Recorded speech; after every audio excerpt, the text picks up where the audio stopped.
Apa hal yang menurut kalian begitu mengerikan?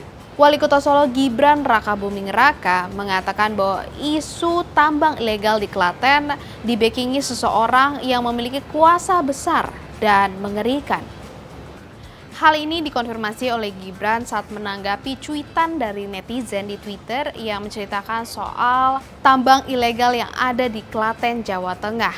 Dan ia juga mengonfirmasi kondisi tersebut. Yuk kita bahas detail permasalahannya di Ada Apa Hari Ini.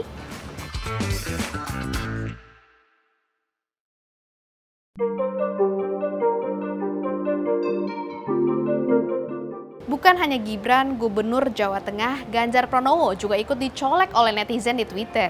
Ganjar mengkonfirmasi soal backingan gede yang ada di balik bisnis tambang ilegal. Dan ia mendorong masyarakat untuk melakukan pelaporan, juga agar masyarakat mengetahui legalitasnya. Jika sudah masuk pelanggaran, maka bisa diserahkan kepada penegak hukum. Sampai hari ini, seberapa banyak tambang ilegal yang tercatat? Jumlah pasti berapa tambang ilegal tidak ada karena mereka selalu datangnya kapan, hilangnya kapan, ya karena selalu kita tertibkan. Yang itulah yang kemudian masyarakat kita tunggu responnya, masyarakat kita minta peka untuk melaporkan di media-media komunikasi dan media-media pengaduan masyarakat kita. Biasanya kita kejar itu, karena kita ini kan bukan peronda ya, setiap hari kita nongkrongi kan nggak mungkin, karena pekerjaan kita banyak juga wilayah yang harus kita bina dan kita awasi juga se-Jawa Tengah gitu kan. Jadi tentang jumlah saya lagi tidak bisa fix karena mereka itu pencuri ya, pencuri sumber daya alam. Maka datangnya kapan, perginya kapan, selalu mencari amannya gitu. Nggak ada pencuri yang pengen ditangkap kan, nggak ada itu kan. Menurut Ganjar, tim pusar bumi yang dibentuknya atas kegelisahan masyarakat tidak cukup efektif. Oleh sebab itu ia meminta masyarakat untuk aktif melakukan pelaporan. Lalu sebenarnya kenapa aktivitas tambang ilegal ini dibiarkan terus terjadi? Apakah tidak ada pengecekan di lapangan? Langsung turun dan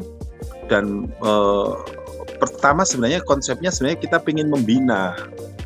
Dengan konsep membina itu maka mereka diarahkan pada lokasi-lokasi yang secara tata ruang memungkinkan, potensi sumber dayanya oke, daya dukung lingkungannya juga baik.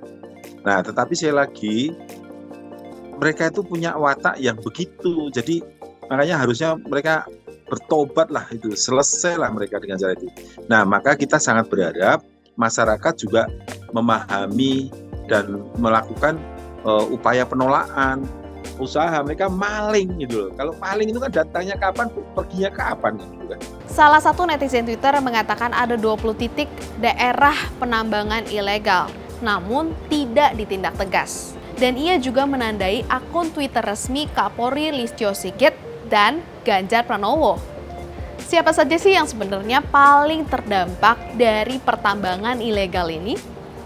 Jadi kalau kemudian bersama dengan pemilik lahan, bersama dengan lingkungan desa, udahlah ngambil aja lah. Nah, berarti sebenarnya yang dirugikan kan masyarakat tuh. Kalau masyarakat itu bersama ya memang susah. Atau bahasa Mas Gibran yang ngeri-ngeri ya, itu boleh jadi ya yang dirugikan pasti paling lingkungan hidup, kemudian sumber daya alam yang tidak terkonservasi dengan baik, dan itu negara yang paling bertanggung jawab. Tambang Klaten harus diperhatikan dengan lebih telaten.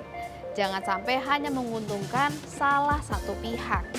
Keberlangsungan hidup orang banyak dan lingkungan juga harus diperhatikan. Taruh pendapat kalian di kolom komentar di bawah jika ada informasi mengenai hal ini. Dan jangan lupa saksikan Ada Apa Hari Ini hanya di YouTube Tempo.co.